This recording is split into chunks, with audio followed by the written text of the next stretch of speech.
Here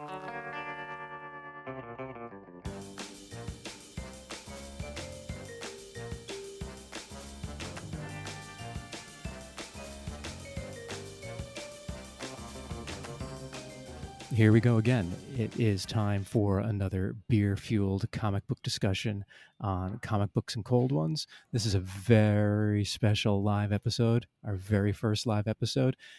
And we are here at 3 Stars Brewing. Is that the name in 3 DC Stars yet? Brewing in Washington, D.C. on the Northeast side.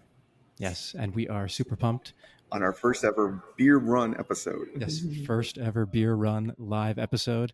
For the first time ever, I am seeing Honest Abe Yechton, I think. I'm seeing his face in front of me for the first time ever. And you are Tricky K Max in. Of course I am. I don't even know what that means, but sure.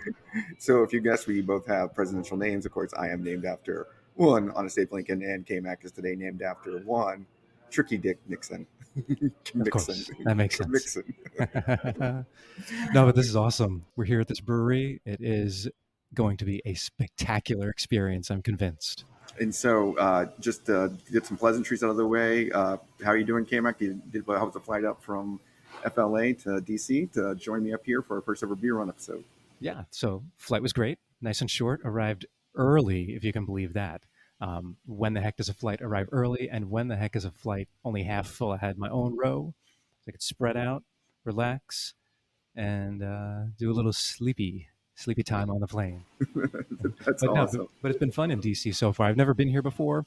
We had a nice time yesterday going to some local eating establishments, and this morning too had some local beers, and I'm looking forward to a lot more in the way of local beers today, that's for sure. And thank you for having me in your lovely town. Yes, and as part of the beer run episode, you may notice sounds in the background, and those are the sights and sounds of the brewery as they are making beer that we are going to enjoy quite a lot of. And that is the lovely sound of a floor sweeper scrubbing up all them extra spit hops. You got to polish that floor. Got to keep it polished. So we are here kicking off a weekend and a long one, and the nice people at 3 Stars have decided to pour us a rough load of beer that I am going to briefly break down for you. But first, we'll get the other information out of the way here for you. If you like our podcast, you can hit us up on our Gmail at cbceopodcast@gmail.com, or you can hit us up on Twitter at cbco_podcast, or hit us up on Instagram at Comics and Cold Ones. You did it. If anyone could hear it, he did it. And so our newest fan, the floor polisher, is joining us on this one. Yes, he is a new feature. Hopefully we can get him for every show, because there isn't a floor that doesn't need polishing. We could be the guest robot. Yeah. We can have a segment called Ask a Floor Sweeper. We can, and we can do our own floor sweeper impressions. There you go. What'd you think about that beer? Oh, it must have been tasty. Polishing a floor. And do we have any shout outs today, K-Back? You know, we have a repeat shout out to our, our super fan in Staten Island, who went crazy with the downloads this last time. Really enjoyed our October Halloween Boogity Beer-tober episodes. Downloaded them a bunch. Hopefully it's a group of people in Staten Island and not just one person, but either Shaolin, shout out to Wu-Tang. Yeah, shout out to ODB. Wu-Tang, of course. But, you know... RZA, the Jizza, the Ghostface Killer. Hell yeah. And all the other random members of Wu-Tang I can never remember. All 30 members of Wu-Tang clearly downloaded our episodes over and over again. Do you think Floor Polisher could be in the Wu-Tang? What's that? Could the Floor Polisher be in the Wu-Tang? Is he an extra member? Yeah. Wu-Tang got to have polished floors. They're not walking around on regular unpolished floors. They got gold floors now. They got to polish that gold. And keep that gold shiny. Well, would you like me to break down the beers that we will be trying today? Yes, please. Okay. So we got a list of the hits here that we start trying. So if no one's had any 3 Stars beer, they are a big time brewer here in Washington, D.C. proper on the Northeast side. Make a lot of solid regular stuff, which we'll be trying, as well as a lot of double barrel amazingness, or as the bar server, beer server gave us today, the Goodnight Moon collection. So once we have this, K-Mac may not be walking anymore as he usually does. And he's presently doing the media pictures for us. So today from the Hits collection, we will be doing Diamonds Are Forever, which is a New England IPA coming in at 4.5% alcohol. Woohoo! Ghost, which is also another IPA coming in at 5.9%. And this next one, Peppercorn Saison, was the first 3-star beer I ever had, and it is amazing. It's a Saison, Belgian style, farmhouse ale coming at 6.5%. And the next one is my favorite brown ale in the whole country, and I'm a big brown ale fan, and not a lot of people are. It's an underappreciated style, but this is an imperial brown ale, which means it's a double strength, and it's called Southern Belle, coming in 8.7, and it's got all the goodness. I want to read these off to you, all this goodness, so you know what you'll be drinking if you You order sure this. it's not called Floor Sweeper? What did you think? Are you sure it's not called the Floor Sweeper? It may be called the fourth sequel, but the Southern Belle, the description is brewed with pecans, deep, rich malt flavors, carry a subtle indication of roasted coffee. It is amazing. And then from the as so-called the Goodnight Moon collection that you can only, I think, pick up in special bottles or here at the brewery on the tap is Illuminati release number 5 from 2019, which is a Schwarzbier coming at 10%. So that's a German lager. That sounds German.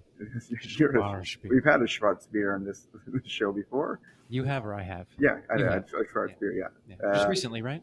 Yes, I think it was one of our September episodes. I thought so too, yeah. For Illuminati release number 4, that's a 2020 Stout, Imperial Double Stout, coming in at 12%, or as I call it, the Kill with K-Mac. Yowza, that's, yeah, ooh, I'm glad it's small. Kill the K-Macker. And then the Illuminati release number 1, the the Uno, it's another double milk Imperial Stout, coming at 10%. And finally, something that should have been drinking for our Boogity Books and Beertober Bitches show, a little porter called Velvet Zombie Porter, which is also a double porter coming at 9.6. And when you see the pictures, you will see they are black as night. So the Illuminati release is what, the Queen of England, Colonel Sanders, all of their favorite beers, right? It's the Queen. Who's in the Illuminati? The Queen of the Gettys, of the Rothschilds, and Colonel Sanders before they went tits up. Oh, you're going to buy my chicken, aren't you? You're going to buy my chicken. Well done, well done. So I Married an Axe Murderer, everyone. One of the best movies ever. One of the classics. Yeah, and we could have read some Marvel Illuminati stuff. I didn't realize that they had a line of beers called Illuminati. But yeah, why is it named Neymar, Sorcerer Supreme, Bald-Headed Xavier? Why we should be naming these beers for them, right? We should be. But we are in the home of conspiracies, which we will not be covering so much today. But what are we doing today, K-Max, since we're in DC on our first ever beer run? Well, we are going to talk about DC Comics highlights or bases and other things that have happened in the nation's capital. We are seeing the DC monuments in the DCU at a DC brewery. There you go. You're so much better at putting those things into words. I'm good at drinking the beer. You're good at drinking the beer, as we know. Yes. Trying to get a D and drunk. But we should try some of these. Okay. I think instead of just talking about them, you like to talk and learn about beer, but yeah, I'd like to get the D and drunk. So which one do you want to kick yourself off with? I'm just going to start at the end. You got to start with the lightest. Usually you want to go dark to light, but you're going to go. Let's do that then. Let's start with the darkest then. All right. Which one would you want to kick it off with the 12%? Yeah. Okay. Give it a try. Let me know what you think. Wowza. Is that like the one we had last night? It is a potent, put you on the back. You can smell the smell the barrel alcohol. coming in, and it tastes amazing. And it's the first time I've seen K-Mac go back for a double on a 12% alcohol beer. So. Yeah, it's good. It's really good.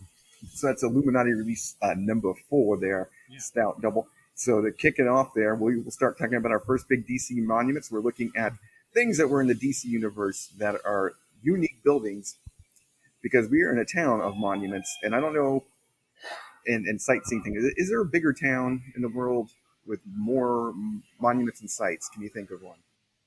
No, I don't, like when you factor in the monuments and sites. No, I mean there's New York City. It doesn't have as many monuments, obviously. I don't know if there is. I mean, what about Paris? I've never been there. You ever been to Paris, Texas? Oh, Paris, Texas. Of course all, not. all, What do you? all How the much money do you think I have? Paris, all, Texas. all the sites of Am I Paris, Illinois. flying all around the world, visiting places like Paris, Texas? I podcast for a living, man. I ain't got that kind of money. On a road trip. Well, we were able to read some DC comics and narrow down some from across the DC universe of things that were created specifically in DC Comics. You're going to hear the word DC, the letters D and C a lot over this recording. DC. So the most famous of the monuments and buildings ever, maybe in the DC universe after the Batcave, would be, what would you say? Meanwhile, at the Hall of Justice. That is right. We are going old school with one of the iconic buildings in all of comic film. Yeah, so The that base of was bases. yeah, I thought that was the when I was young, that was the coolest thing about the Justice League is they had a base. They were really I mean the X-Men had their mansion, but the Justice League had the Hall of Justice, which was elegant. It was like a monument. It looked like it belongs in a city like Washington D.C. The architecture, but I always thought that was the Hall of Justice was like the base of bases. It is indeed. And what I'm always amazed that you're amazed that they had a base. I'm amazed they had a narrator that always told you what was going on. Did he Right. come? Well, Did he come? you weren't sure where they were, and unless he told you they were at the Hall of Justice, there's you know everyone would have been confused on Saturday morning. They would have been walking around, wandering to walls, spilling their cereal. Did Morgan Freeman try out for that job first in his first roles in the Hall of Justice? If I could just get the narrator job at the Hall of Justice, I can step into bigger narration roles. Yeah, I bet. Sure, he did. Like Speaking of something that's dark, deep, and rich, like the baritone voice of Morgan Freeman. one Morgan Freeman, I just had another swig of that 12% Illuminati number 5, and that is All right. Illuminati number 4. I'm going to move on to Okay. I guess Illuminati number 1, right? The Uno, El Uno. which is another Imperial double stout, but this one's got milk in it, so it's a milk stout, Interesting. coming in at 10%. Also very good. This place makes good beer. Let's give them a shout out one more time. What's their name? This is 3 Stars Brewing, and if you can't tell, K-Mac is quite the spokesman with his ratings of not good beer and good beer. But our favorite thing is when we drove up here today, and we met the staff here. They knew me by my first name and knew K-Mac as not Yek. Yes. And that's what I go by most of the time anyway. So it's Yek and not Yek. Not Yek and not Yek today. But break it down. When was the first appearance of the Hall of Justice in the DCU? In like forever or in the comic books? In DC, the DC universe. Okay, so it first appeared in the Super Friends cartoon, like you mentioned before, which first aired in the late 70s. Was it 78? It first appeared in September 1973. This one was one of the early ones. Really? 70 what? 73. Seriously? It's one of the original ones with the Wonder Mutt and Marv and what's his name? Okay, I didn't. I know we had a whole The episode power- on Legion of Doom, but I didn't remember that it debuted in 73. Holy shit! The pirate episode. When, if you remember right, the pirate is trying to steal all the energy from the world and use it for himself. And I can't remember if he actually looks like a pirate, which he should, right? If you're going to go with the name Power Pirate, you should have like electricity crossbones, right? It's golden crossbones made with electricity. Yeah, like a robot parrot or something. That's what I'm thinking. I'll pull up an image of him right now here. Oh no, he was an alien-looking dude with like a straight green-looking alien with like an amulet around his neck. Weird. Well, without him, we wouldn't have the Hall of Justice. Yeah, well, he helped debut the Hall of Justice, and like I said, Wonder Mutt and Marv and all the good people got to team up with it. Handing back over a beer to K-Mac for him to try here. This is the one still milk, and the milk does come through. It cuts through on a little bit of the acid side. Yeah, it does. It does. It's actually a nice touch. It goes down pretty easy. So, if I were to go to the Hall of Justice here in 1973, what would I see in that Hall of Justice here in DC? Oh, in the cartoon. If I was in the DC. in the Other cartoon, than seeing Marv the Wonder Woman. you would see a wonderful cafeteria slash like rec room, wouldn't you? Where they just kind of hang out, or there's a vending machine room. There was a commissary, as they would like to say in 1973, where you could get it looked to be T-bone steaks that Wonder Woman was able to buy out of a vending machine. I think every vending machine should have T-bone steaks. I don't know why this hasn't caught on. Now, now was this a health code in the 70s that you were allowed to sell uncooked large slabs of beef out of vending machines? Because why did this ever go away, and why didn't we improve on this technology? They say things get better, but I don't think so. If you No, ever have, that's why I believe we've never gone to the moon. I mean, you hear about those weird vending machines in Japan that sell like beer on the streets and uh, women's used undergarments that you can buy. Strange things, but That's I weird. have been to Tokyo and I have never seen things as cool as the commissary at the Hall of Justice on 1973 Super Friends. So in the cartoon, they have a think tank. Also, is that right? They had the think tank, yes, which I believe did some wonderful things. It was like a big globe that they could think around. So Well, yeah. What else would you have there? You'd need a it, big it, globe to think around. it serves as a place where the Justice League can come up with plans to combat various complicated disasters that can strike on Earth. And it was it was the one that was used to stop the Sham Knights from trying to turn night into day, so there could always be daylight. It's impressive. And that Yeah. was the think tank. So what besides that, what else do they have? So the big thing that they had that everybody loved was the Justice League computer, which had a data processing machine, a general information computer, the monitor, the Good Guys International file that you could look up information on before everybody else, and a version of the crime computer like Batman had the Batcave. So basically, it was the internet. Uh-huh. Yeah, hey, very visionary, right? Like without the Super Friends cartoon, there would be no internet. This I do did Wonder Mutt invent the internet? How's that beer? It's solid. I'm going back for more. We're getting ready to try another one, but I asked you a question about Wonder Mutt. You asked me a question about Wonder. I didn't really hear you. Say that again. Did Wonder Mutt invent the internet? Well, since he was the star of the first Justice League show or the first Super Friends show, obviously it was all his idea. Uh, Like he created the internet and raw meat in vending machines. It's genius. in addition to all those parts of Justice League computer, they had the famous name for it, which was called the Trouble Alert. I don't remember if you remember when it. Oh yeah, when Trouble it would blink red, right? Alert. And That's how you that knew it meant was there was trouble. Yeah. It also had the CDQ module, which was like the communication module. The big eye, which is the thing that can zoom in and around the world and instantly pull up pictures from around the world, so you could look at Aquaman laying on his beach, or Aquaman on his jet ski, or Mhm. Aquaman on a seahorse, or Aquaman being upside down in the water. Basically, they just used it to spy on Aquaman. Yeah, I always imagined they had like mini like spy cameras flying around. Like how else would they get pictures of all these people doing these things? Well, they didn't have drones, right? Because we never saw a drone, I guess it was their satellite or something. and it just stalked Aquaman. Ooh. So, not Hmm. sure how good of a machine it was.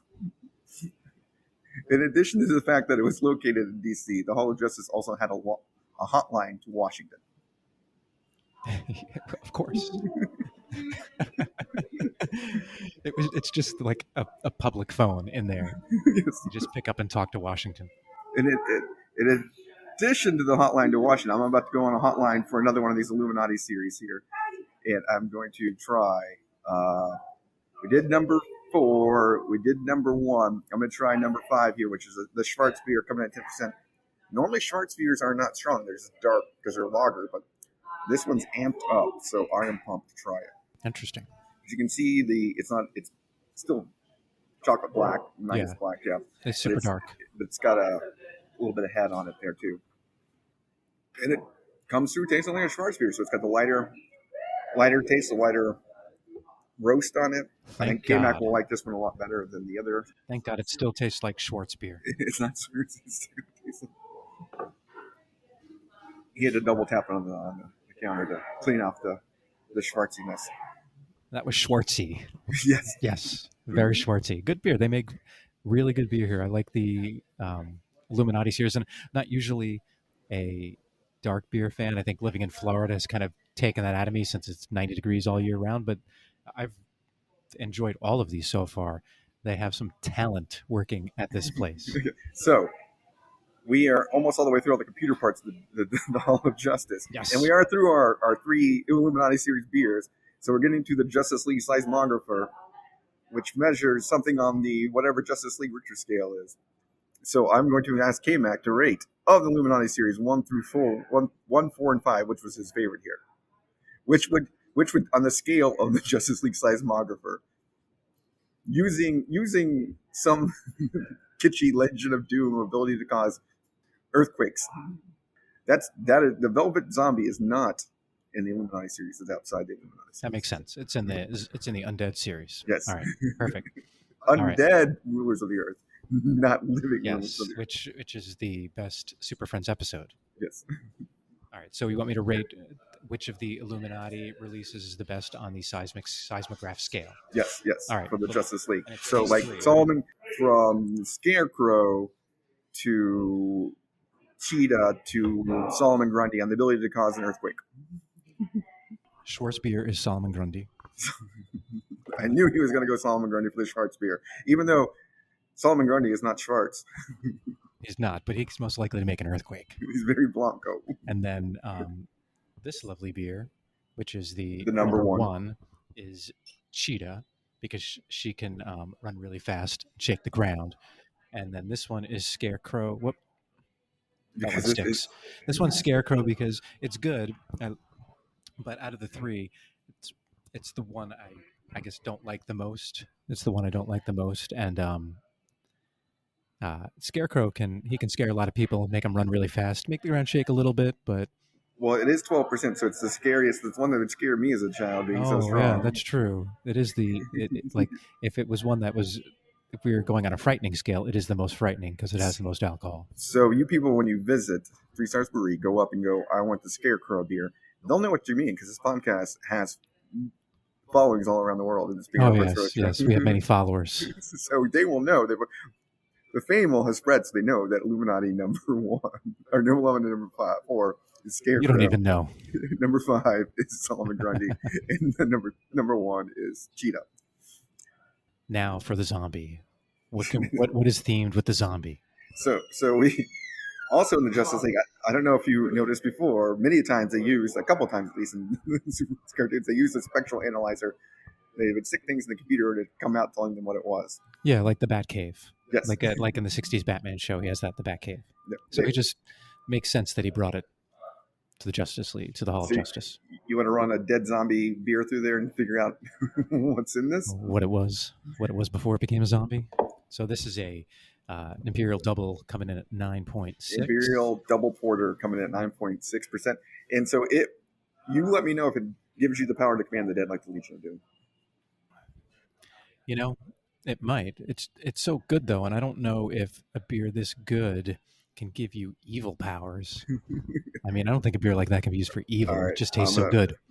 I'm gonna rate it and see. Okay, here, let me try here. And he's sipping it, and it's tasty. Does he like it? Oh, Solomon Grundy like that beer. That's good beer. Solomon Grundy like. Oh no, like much. He's back. Solomon Grundy, like all Illuminati, but provide that zombie porter much more. No, I think that might be better than all the Illuminatis right now for me. I'm a big fan of porters, but it doesn't have I do like the bigger barrel aged stuff. It does always have a syrupy quality because it's coming heavier, and you only want to. That one would kill you because you could keep drinking that one. Like you can only have like one little tulip of the heavy stuff, and you'd be done. But Yeah, I'll tell you what. It's something you can drink a lot of it before you realize how it's going to knock you on your ass. I mean, there's a reason they call it velvet because that's basically the Elvis Presley jumpsuit porters and coming in 9.6%. Oh, Zombie Elvis. That's right, baby. Zombie Elvis. So I spectrally analyze that to be Zombie Elvis. Stand back. And So other awesome things that they had in the animated version that we are going to get to see after we leave this brewery, because we're going to go visit the Hall of Justice. For you who don't Yes. know that the Hall of Justice, it's next to the new African American Museum. They built the Hall of Justice actually before the African American Museum because it's the big one, but it's right next to it. Get a nice scene of the Potomac, little reflecting pool. I do respect that they always have a pond outside of the water feature so people can come and join the Hall of Justice and look at it. Go for a swim. Yeah. It's perfect. And a place for the ducks to do. So they also had an arsenal in there, which I know Gorilla Grodd tried to break in and steal things. And it's made up of all types of wonderments with axes and everything like that. Yeah. All the They relics that they've taken from the villains they've defeated. they had a computer room, a gym, a file room, of course, a break room that we saw in Bin 10 where they have a hot pot of Joe going all the time and a microwave. So in in in the break room, in the refrigerator, as a member of the Super Friends, do you have to write your name on the things? And and of the Super Friends, who's the most likely to be taking other people's food? Well, I think the Green Lantern's food is the one that gets stolen the most because, like, if he comes at you, you just have to hold up like a yellow piece of paper or a flashlight in his face. Or just grab the cheese in the fridge. Yeah, just gotta throw the cheese at him. A slice of American will stop him in his tracks. Yeah. Don't even have to unwrap that crap. Foiled again by yellow American cheese. Yeah, I don't. Let's see, who would steal the lunches the most? Interesting. Probably Patchy Chief because he gets really hungry. Well, he's a big dude. Yeah, he gets what I'm saying. He grows up real big. You got to get some calories in there to keep that power alive. Do you think Aquaman's always stinking up the fridge with fish and other seafood? Yep. Because there's always that jerk at work that brings day old seafood in. Yeah. And it just stinks up the fridge and it stinks up the microwave and stinks up the break room. Yeah. And Aquaman's that jackass that does that. I used to have a fridge in my office at work, and then someone started like storing their seafood in there, so I had to take it home. I had to take my fridge home because I didn't want to tell them to stop. It's like, I got to take my fridge home, dude. Why? I just have to. the worst. So we know Aquaman's the worst. Green Lantern's getting the food that's stolen the most. And Apache Chief, just because he's such a big guy and always hungry, always is stealing an extra piece of your leftover pizza if you bring in the pizza box. Yeah. I think we're agreeing on this. Yeah. And how many times during Justice League business meetings do they ask Batman to solve the stolen food mysteries? That's the first item on the agenda every time. And Batman just looks at Apache Chief and he says, yes, No you got me. No joke. No joke. Oh boy, those crazy antics. And of course, they have a rec room, a meeting room, in the Justice League bathroom, which I was just seeing now. I didn't know this was in here when I was doing my research, but it just has an out of order sign on it. Yeah, of course. Yeah, so this is Batman hasn't fixed it yet because Superman keeps clogging the toilets. Well, I don't know if I should read some of the things in here from the Super Friends wiki. Somehow it appeared, but there was Superman took some liberties in the alternate Earth bathroom of the Hall of Justice, and I'll just encourage you people to Google Hall of Justice bathroom and to figure out what Superman was doing in there and what he was watching on his computer. I will give it to you. It was a crime computer after he got done with it. Oh, jeez. Nasty. We are happy to be joined by the person that allowed us to do this today. Lynn from 3 Stars Brewing came over, and we want to give her a chance to hit some spots and tell us all about everything they do wonderful at 3 Stars today. As K-Mac just talked about, this is good beer. This is very good beer. That's hard-hitting. I'm happy to hear that you like the beer. We like our beer very much. You got some really good ones. Definitely got some very good ones. Happy you can join us today. I'm glad you got to see our space. These tables are brand new, by the way. They're very nice. And we just got them yesterday. Zach put them together yesterday. Did you get them because we were coming to the show? Exactly. That's what I thought. We did. So I'm glad you got to try all of our beers. Glad you got to see the space. We do have a lot of events that we're holding here, to try and get people out of the house, safely out of the house. And, we do yarn swaps, puzzle swaps, plant swaps. We had a flea market last weekend. We're having a maker's party, selling goods, small business. We like to support small businesses, local businesses. So we're just trying to keep busy. And these guys actually got married here. Wow. What? Mm-hmm. And we were seeing the product of said marriage also with the lovely young child. That's Yeah. Parker. It's Parker's first brewery. That's awesome. She is 9 weeks old, but they were supposed to get married in 2020, but obviously had to postpone. So by the time it came around, it was more of a wedding and baby announcement. Hey, It's a lot of fun. So Yeah. it's Parker's first brewery at 9 weeks. that's nice. So we've had to cut her off already, though. Now, my favorite part about having Lynn on here is she ups our voice game because she has a lovely English accent that sounds so much better than our Yes. slurry bad speech. It sure does. I've lived in the States since '92, and I can't get rid of it. That's all right. Never do. Never do. I've tried. I can't. It pops on mic. So thank you so much for having me. We are super pumped, and this is How long has Three Stars been here? Just over 9 years. We celebrated 9 years in August. And we had this space initially. There was no farmhouse. We built the farmhouse in 2015, November of 2015. It was complete. And then we opened our 5,000 square foot beer hall on February of 2020. Did not stay open for very long, obviously. We had a couple of private events prior to it open to the public, but yeah, it was closed for close to a year. But because it's so spacious, we can operate in there safely now. We are very careful about everyone being vaccinated because we can't afford to get the beer sick, or brewers sick and the beer sick. So. Definitely not. You don't want that to happen. Now, if you had one beer to recommend to anybody trying 3 stars throughout the country or to come here and try, which would that be? Southern Belle. Southern Belle is my favorite. As I say, it's the best rated. To me, it's the best brown ale in America. And Wow. brown ales are underappreciated style. In America, wow. I'm praised. No, by far, because they're not a lot of people make them, and no one makes it as well as you, especially that it's a double, which it's worth the price of the dollars you pay for it. Craft beer sometimes get a little expensive, but for a 6-pack, it is worth every penny, and it's probably even a steal at the price it comes to. I think it's a fantastic beer. It was the first beer I ever tried before we opened, and I was like, love it. I just like the nutty, like mild nuttiness to it, the darkness. I say it's slightly sweet and slightly nutty, just like me. So I love the dark. That's awesome. So, Do you guys distribute anywhere like outside of the local area or? Right now it's mainly local, but a lot of the stuff that we have is on site only, just due to like everyone having issues with not having enough drivers, not having enough staff, that kind of thing. But we have a lot of new stuff that's coming out. We're now doing hard seltzers. We have 2 on tap right now. We did have a third one, but it went really quickly. It was pineapple.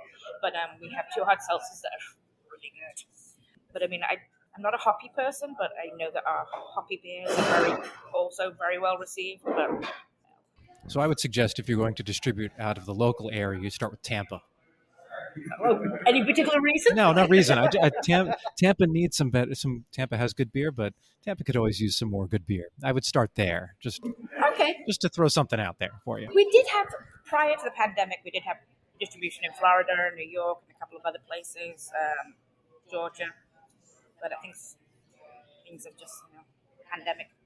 Yeah, it makes sense. What we're actually going to be doing, if you're around this weekend, we have an infusion contraption. It's actually called a randle. And we're going to be randling some of our beers I have seen it on their Instagram and Twitter page. It involves PVC piping, clear plastic things that look like the Food Ninja that you see on late night TV, and a whole lot of science going on that may be involved in the Justice League that's going to be built in the future. That would make sense. Awesome. It's a great machine. So we've been playing around with it. Last week we had Ghost, and we put fresh ruby red grapefruit in there. Delicious. And then we added some hops separately. Then the third experiment was Skittles. Skittles? We were just talking about Highly Skittles. divisive. Highly divisive. You either loved it or you hated it. Were they the classic Skittles or one of the other colors? The red bag or the purple? Classic. Green? Classic Okay, Skittles. yeah, got to go with classic if you're going to Yeah. use Skittles. So this weekend we're going to be doing our dunkel, and we're going to be adding toasted coconut. That'll be very good. Yeah. So that'll be tomorrow and Sunday. Well, do you guys have anything coming up like for the holidays, for Thanksgiving and in December? Like beer wise or just like event wise or beer wise? So many events. We have Sunday. We have a local vendor pop up where we have 15 different vendors coming in to sell their wares to start the holiday season. Next weekend we have a calligraphy class. The following weekend we have our plant swap, which is our busiest, one of our busiest. And people love the plants. Really? It fills That's out cool. the entire space. Plant Man's big in DC. We have a big plant community. It was big before the pandemic. We started doing them before the pandemic, and then it's just grown and grown and grown. And it's amazing. We do fundraisers with every event we have, plantal events every 6 weeks. We have kids events organized coming up. We're going to be doing like big wheel races. We have all kinds of like fun things that we're going to do. Yeah, you can get in on that big wheel race. I'm pretty good at the big wheel. I know. I've been known to. That's okay. Let's say he's a kid. He's a kid anyway. You're a big kid. At heart, yeah. I never stopped growing that way. So do people find out about these events usually on Facebook or Facebook, Instagram, Twitter? We have a newsletter that we put out once a month. We don't want to spam people, but our newsletter goes out with everything. Everything's also listed on our website. We have it listed on various places around here because we're finding now a lot of people aren't online anymore. Like a lot of our customers Really? aren't on Facebook. They're like Insta what? Even some of our staff. So yeah, The cut and the cord extending beyond anything. I didn't expect that. it's interesting. But we'll put a link. But all the show notes will contain all your links to all your socials and all the good stuff. And I want to make a suggestion for the Dunkel coconut thing you're coming out with. To call it the Dunkinut. Dunkinut. The Dunkelnut? The Dunkinut. It's Yeah. the closest I can get to donut, but you have the other K in it. So the Dunkinut. Ah, that works. I'm a wordsmith. She's speechless. I know. Dunkinut. Never Dunk mind. these nuts. I have to leave shortly. I'm going to go down. We're doing a tasting at Pizza Paradiso. Free beer if anyone wants free beer. It's a barrel-aged beer, and I'm really excited. Down at Pizza Paradiso in DuPont Circle from 5 to 7. Wonderful news, yeah. So they hold events all through town, and if you're ever in the DC area, please come see Lynn and all the lovely people here at 3 Stars, and use the names that we've come up for the beers in the podcast, and they'll know exactly what they're talking about. But no, this is by far one of my favorite breweries in DC, and I just want to thank you guys for allowing us to come here and record today. Absolutely. You're welcome. Keep going. Yeah, thank you very much, Lynn. They're great people here. Yeah. They've been very gracious and very kind to let us sit here in their bar, drink some beer, and just be dorks here. Now, do you think the Randall, the machine, is that named after Randall in the Kevin and Clerks? I assume it's named after him. Well, it has But I to don't be. know. He's the Of the only famous Randall that Randalls exists. He's the only Randall that exists. In popular culture, I think he's the only Randall. I think so. I don't even know what that is. You're going to have to explain that to me afterwards. We don't have to do it now. But Oh, we'll post a picture of what the Randall looks like from their socials. okay. Yeah. It's basically like an infuser of flavors into beer. I like flavors in beer. Yes. So to kind of put it in a way that you might, it's kind of like making vanilla Coke back in the day when you would go to if you were old timey in the 1930s when they built the Hall of Justice in DC. Yeah. You'd go out to the pharmacist. I want a vanilla Coke, and they'd make you a vanilla Coke with Coke and like real And vanilla. shoot some vanilla in there. Yeah. It's like the old style, like soda fountains at the diners where you get Coke, but if the last person that got Sprite or whatever was in there, your Coke would taste a little bit like Sprite too. It's Infused. a little more That's advanced. that's exactly what it is. Just exactly. Exactly. take the science away. But we're back on our tour of monuments and beers.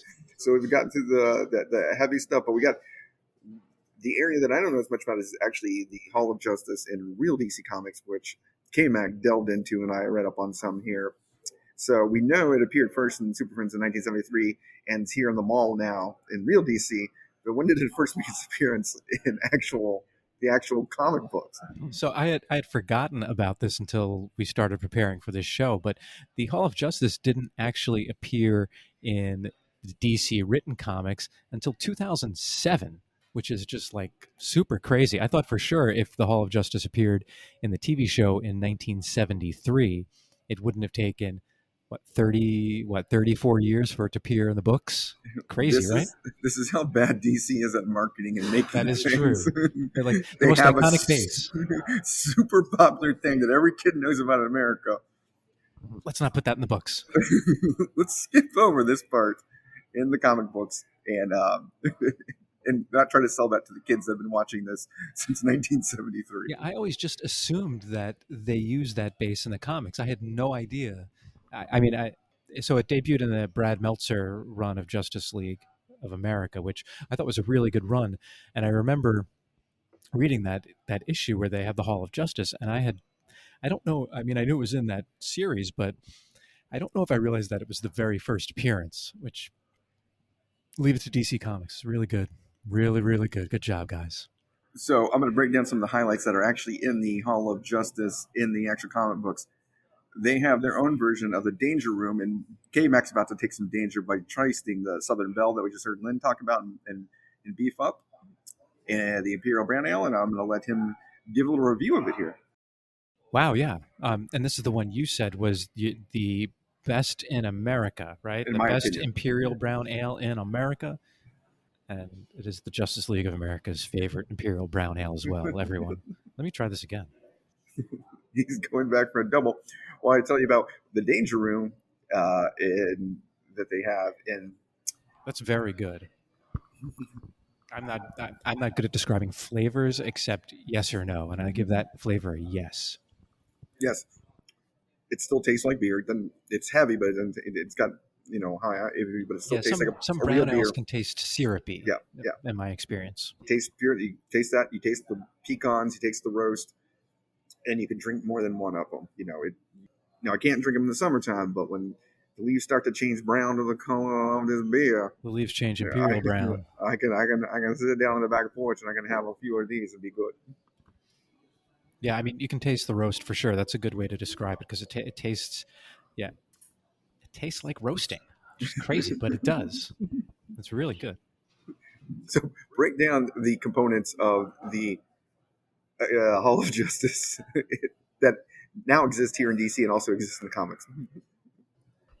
Yeah, so the comic book Justice League has some of the same things that the Super Friends version of the Hall of Justice had, but they have some extra things. Like they have their own training room. They call it the kitchen, because as Wonder Woman said, if you can't take the heat, you got to get out. Okay. Yeah. Or you just don't take off more clothes if it gets hot. You have to actually leave. Well, I don't know. It's up to Wonder Woman. I don't know what she does, but let's hope she doesn't leave. Okay. Right. Black Lightning appropriately describes it as a dangerous room, which I think is a good nod to the X-Men's Danger Room, because in that room, you can change the environment, you can simulate different things, you can go over past battles. So it seems like a facility that the Justice League should have in their Hall of Justice. They also have the Trophy Room, or the Arsenal, which is a collection of weapons and other paraphernalia from villains they've destroyed. Which I'm really excited about seeing when I visit. Yeah. Oh, yeah, me too. I want to get that Captain Cold gun. They have Deathstroke's mask and sword. They have the chessboard from when they, in the original Justice Society or Justice League of America, where Starro is playing chess against people, or not Starro, but Mesmero is playing chess against somebody, I think it is. Mesmero from the X-Men? No, not Starro then. Starro. I know there was in Superman Batman, there was what pieces are on that? Is it just Superman and Batman, or is it? There's Wonder Woman also, you can see it. Oh yeah, there she is. Yeah, so it's the original one from that classic Justice League of America. Yeah, because there was a Superman Batman story where Joker was playing chess with Mxyzptlk, but it was all Batman Superman variant characters.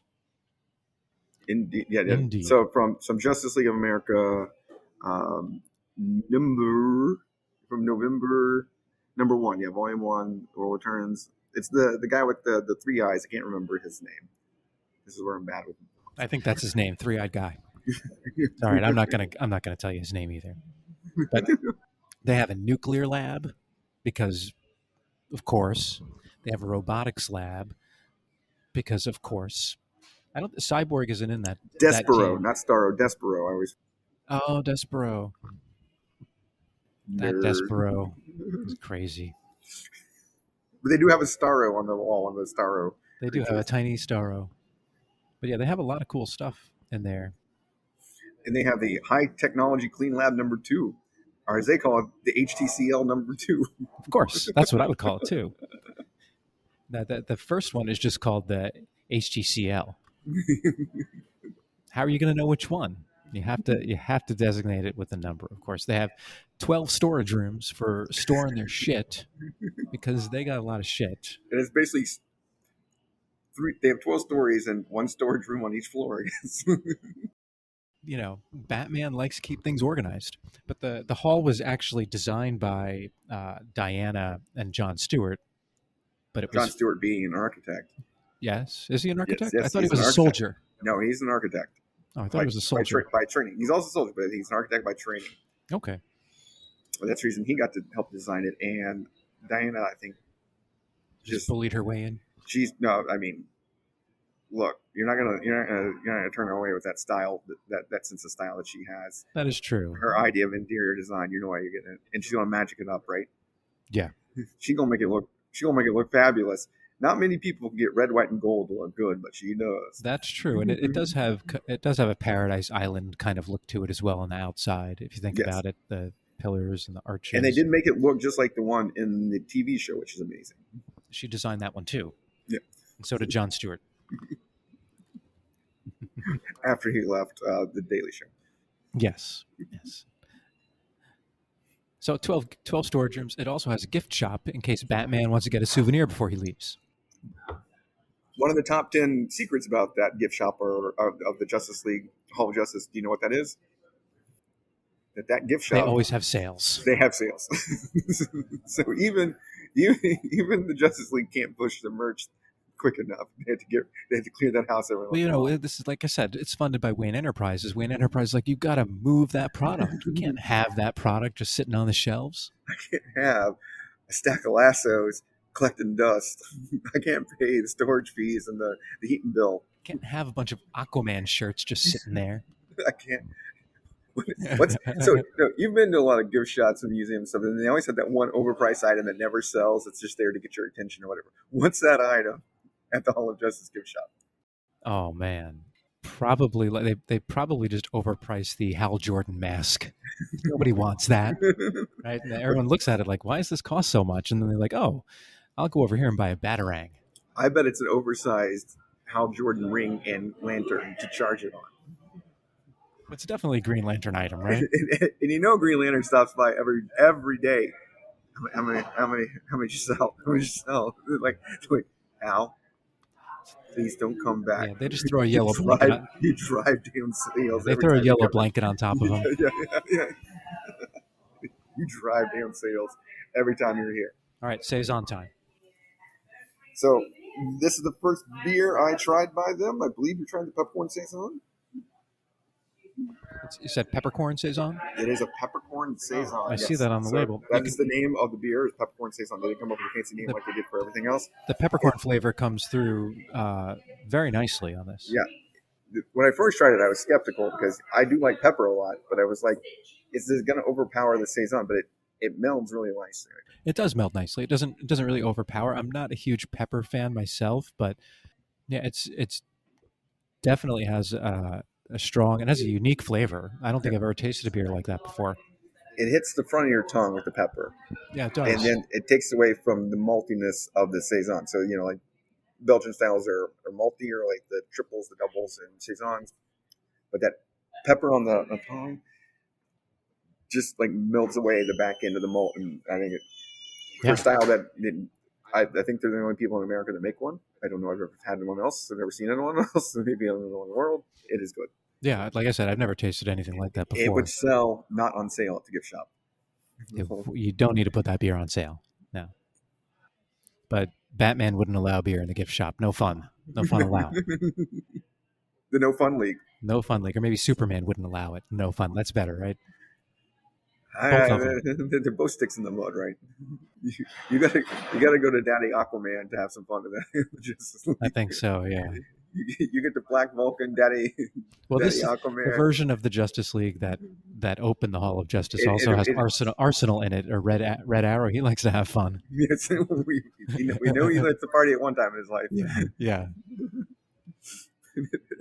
And to round out the things, the current Hall of Justice has, they love to stick dead bodies in this place because it's loaded up with them. So the first dead body level is a basement vault, which was also taken over as the headquarters for the Justice League Dark. But it's where all the heroes from the Golden Age are buried from Valhalla Cemetery. They removed them there. The reason they moved them there was they were worried that people were going to make them into zombie superheroes to attack. Right. Well, this is still pre Blackest Night, I believe. So it doesn't sound like it worked very well. No, it did not. It Still just happened. I would like. I guess we'll probably read that one time, maybe for a Boogity Books, since it involves zombies. But I wonder if they all like resurrected out of the Justice League morgue, the Hall of Justice morgue. That would So- be interesting if they just kind of came out and busted out and attacked whoever was there. So yeah, even further than the basement vault where the Valhalla is the Justice League morgue, where the villains are stored, 3 stories below the earth, Ooh. and that's where the bad guys are. So with the same logic, they didn't want people coming and stealing body parts away from former villains, and or whatever they could get out of the essence of those former villains, which is kind of morbid for the Hall of Justice. So I don't know how they quite get the zoning. Because usually getting dead bodies buried it takes a lot of zoning work, and you can't have mixed use with it. Namely, you usually can't have a gift shop unless it's a historic, and you definitely can't have an HTCL #2 with that.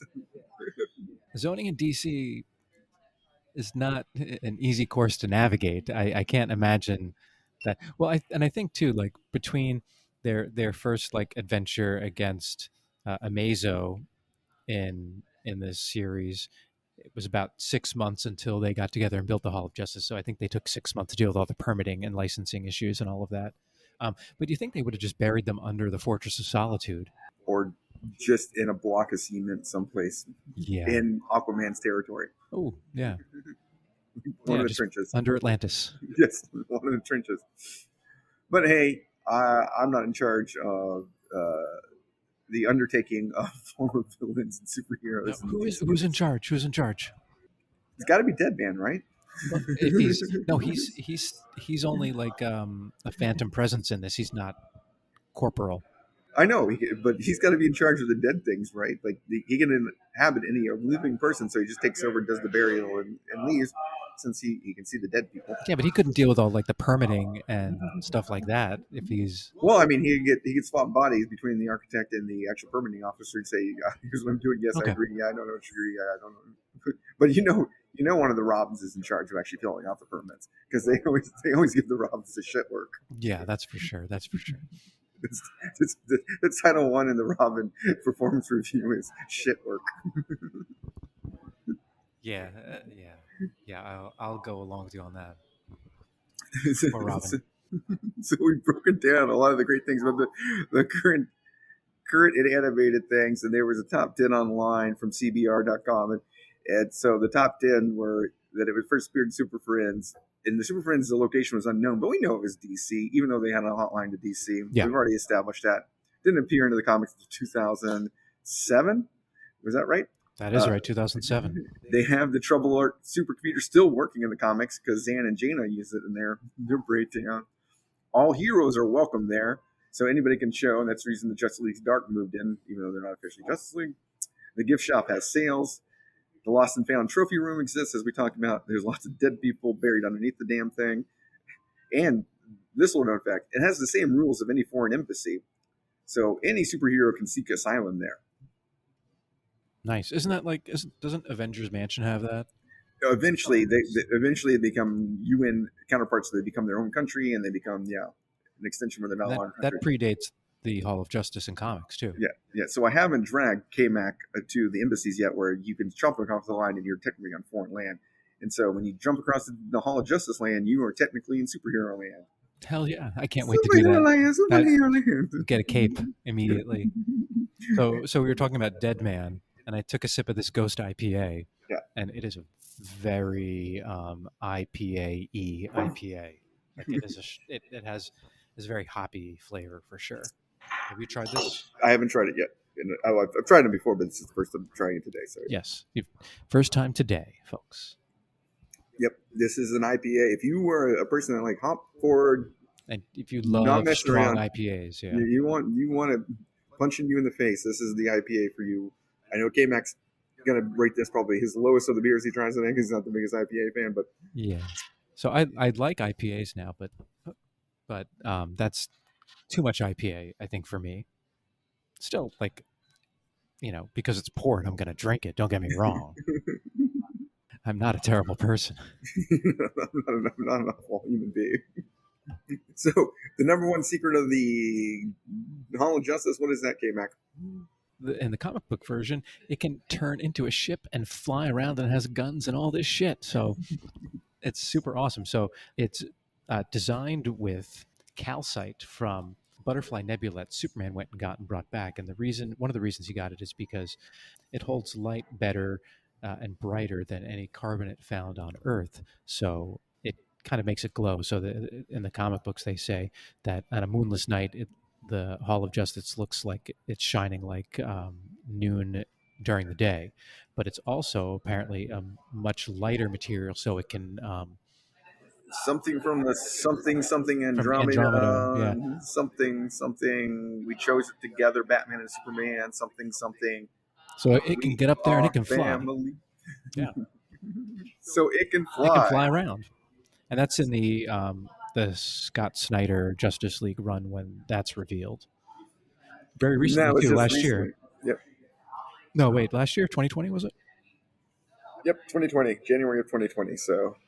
Yeah, that's a nice touch. I don't know what you do with it after it flies around, though. Do you land it back down, or is that like the last hurrah for the Hall of Justice? What I don't understand, all these zoning permits to get the thing put in place. now you're gonna expose it. It could fly around. You think you're getting it back in that same place? No, that's a whole other set of permits. Once a local zoning administrator gets a hold of that, and he's like, "What, Batman?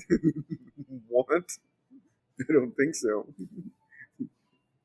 You're going to have to apply for a whole lot of other permits. So K-Mac just tried the Diamonds Are Forever. Yeah, I like that IPA better than the Ghost IPA. So that is a New England style hazy IPA, of course. So that they do the hopping on the front end, so it's not as danky, harsh. Yeah, not as danky. You get that same IPA dank on the back end, and I enjoyed that more than the other IPA. I think probably my favorite beer. Well, are we going to talk about favorite beers yet? We're going to rate that at the end, of course. So I'm going to stop right now. But I think we're kind of coming up on the end here, too, aren't we? Getting pretty close. If we want to cover the last two monuments in DC that we know that are from the DC universe, and those are two. Who is the most famous DC universe person set in DC? It's Wonder Woman. And so in her mythos, she happened to have a couple of things built that were located around her mythos in here. And the first one is the lovely Holiday College that existed in all her Golden Age stuff with the rowdy crew of Beta Lambda sorority that would help her on her crazy antics. No, it's Beta Lambda. Beta Lambda. Sorry, I correct myself. Beta Lambda because they like to beat a lot of ass. They do. If you read the sensational comics and the Wonder Woman comics from the 1940s, where she teams up with the lovely ladies of Beta Lambda, or as they are selected, from the hundreds of girls that volunteered, Wonder Woman picks the prettiest and strongest, of course. Of course. And the ringer leader of the Ladies of Holiday College are Ada Candy.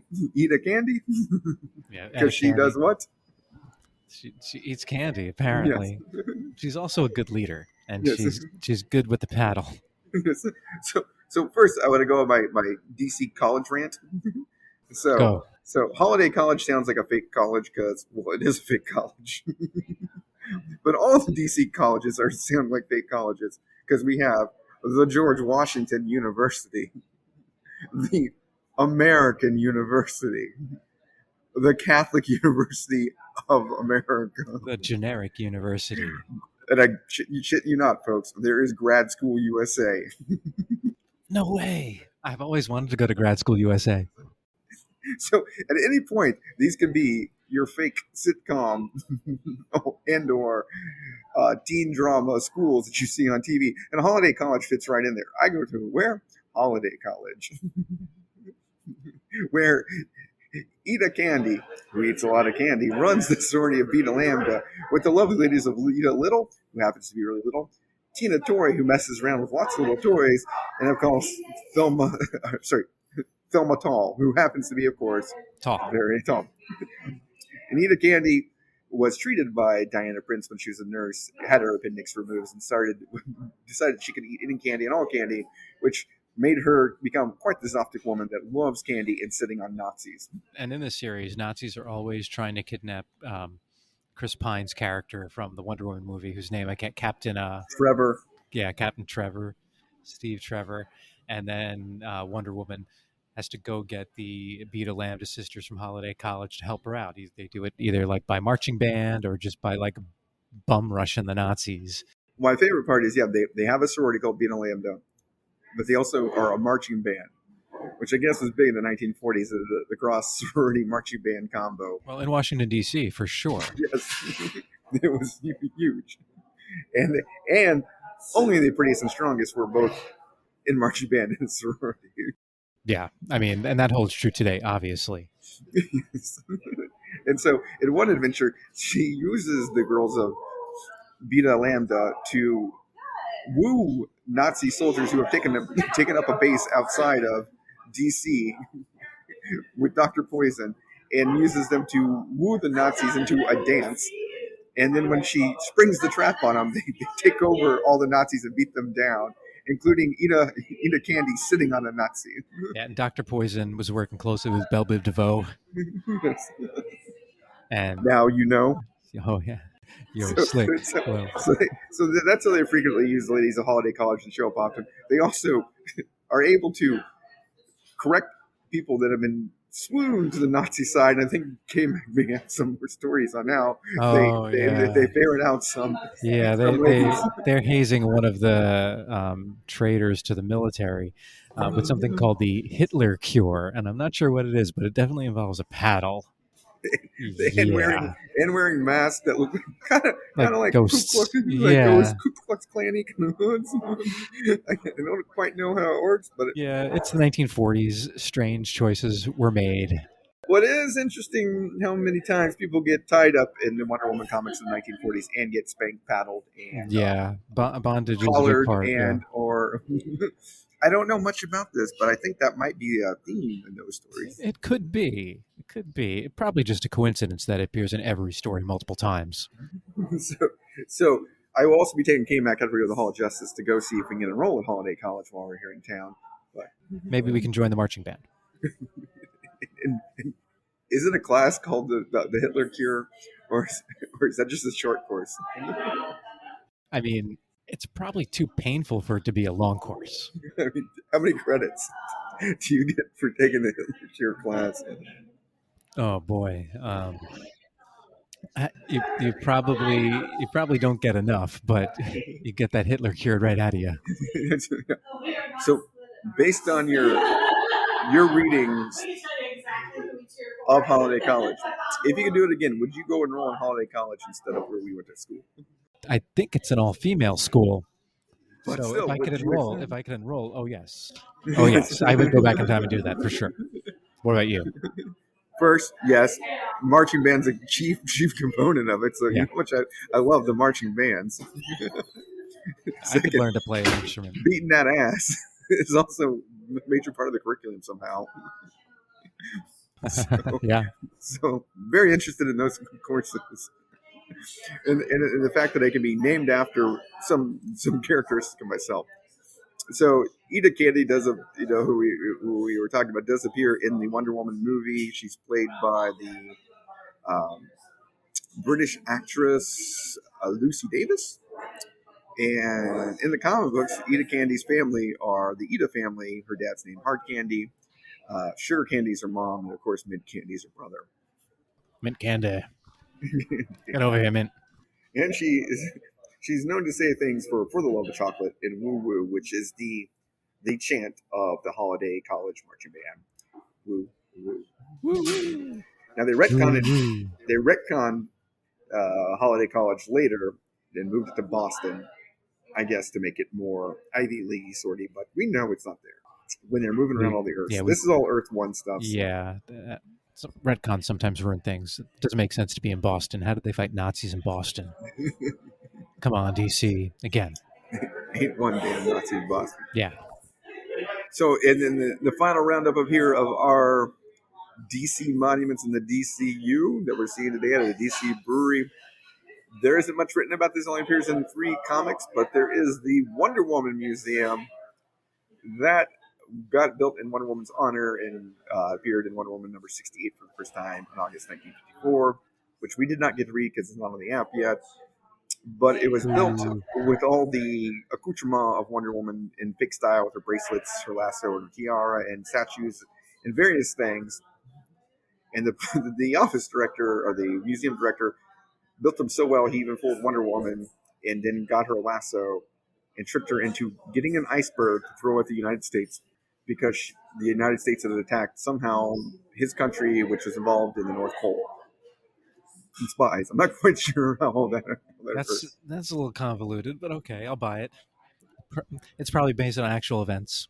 But first, to get the scheme going, you as a spy have to become a museum director. That means you have to go to museum director school for a number of years. Yes. And that's probably a PhD level position to be a museum director, right? This is a long con. This obviously. Is like he's like first then you get have my to degree. Get then iceberg. No, then you have to get artisans well enough to remake all the things that match Wonder Woman.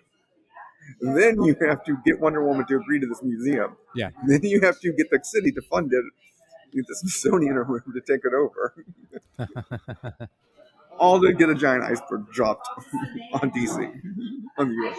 Yeah, I mean, supervillain planning at its best. Long conning. Yeah. It next appears later in the believe it is like the 2003, 2004 kind of Wonder World's Woman era. Finest.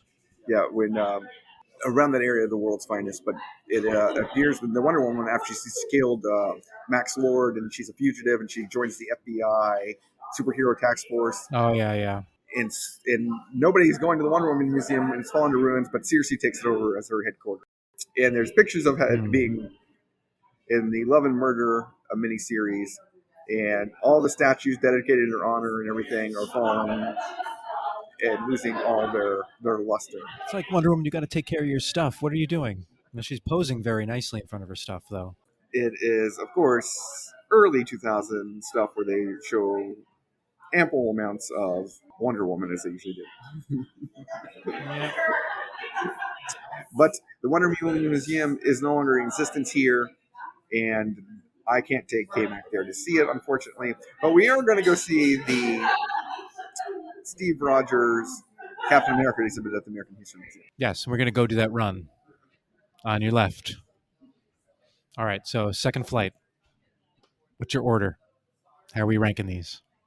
Do you want me to do this on the ranking levels that I'm going to do? You choose the rankings, and I will rank away. Okay. So how do these rank based on the top 10 secrets about the Hall of Justice? Like as far as like your opinion, best secret, best beer, and then, next on down. Okay. So I'm going to go... We know what the top rated one is because it's the best beer in the country. But go ahead. And that means it's the the Hall of Justice flies, right? The top secret, so it's the best by far. Yeah, and that's which beer is that? I'm going to go Southern Belle, of course, as my favorite. My favorite beer that 3 Stars produce. It's a brown ale that they make consistently good, and it's a tough beer to make, and it's doubled, and it's got pecans, and it's got all that, and they just can keep making it over and over again. Roasted. Roasted, just like the bottom of the ground when the Hall of Justice takes off. I'm going to go with the IPA. Of course, it's a solid beer, and as a good entry to the IPA, I'm going to go, first appearance in 2007. So, Okay, so you're going with the Diamonds IPA or the Ghost? the Ghost IPA on that one. So yeah, if you're coming, you're not gonna expect it, but yeah, it appeared. And if you're looking for the IPA here, that's the IPA to go for. The taste of IPA if you want one, and it's a solid one if you're in the DC area. It's a good one to go. Yeah, for. And it has a great name. I mean, I should go with its Dead Bodies in the Morgue because its name goes, but you should. Yeah, but Diamonds Are Forever. That's where I'm going with Dead Bodies in the Basement because dead bodies are forever, as we know. They're forever in comic books. Yes, it never changes. And finally, Peppercorn stays on because you don't expect it. It's sales at the gift shop. So they're going to have gift shop sales. That's the one to go for. That you should, if you ever see it on discount, even if you don't see it on discount, it's good. But if you see it on discount, snap it up because it's good. It is a great beer. Well done. Well done. So my order would have been the brown ale, followed by the Diamonds, followed by the Peppercorn, followed by the Ghost. If I had to rate them, like we tried 8 beers today, and they were all really good. So this place has a lot to offer. Not a bad entry. Not a bad entry. And did you like my tour of the DC monuments and the DCU for you today? Oh, it was so much fun. I can't wait to go visit the Hall of Justice tomorrow. It's gonna be epic. So epic. I'm not gonna sleep tonight, everyone. Over and under that we can steal something out of the fridge from Green Lantern. Oh yeah, for sure. Or from Robin. For certain you're gonna get some Robin stuff. But the bigger question is which Robin stuff are you getting? Yeah. Which of the Robins? Yeah, because some of the Robins probably have some really creepy stuff in there, like dead cats. You know it's not all good. Yeah, no. So for our first beer run, I think it was successfully done. We got a guest appearance by the Floor Polisher. We got to taste a lot of great beer that were good. Came back. We took a great tour of the DC monuments, and I think people are going to like this episode. But what do you think, K-Mac? Me too. Oh, I had a lot of fun. I hope we get the opportunity to do this more than once a year. This has been a blast. It's just nice to be this podcast is about comic books and beer, and it's nice to be in a brewery. You're in the element. You're in a place where they make what this show is about, and it's a lot of fun if they can bring us out beers and tell us about them, and we can try a whole bunch of beer. It's great. I had a blast. This is so much fun.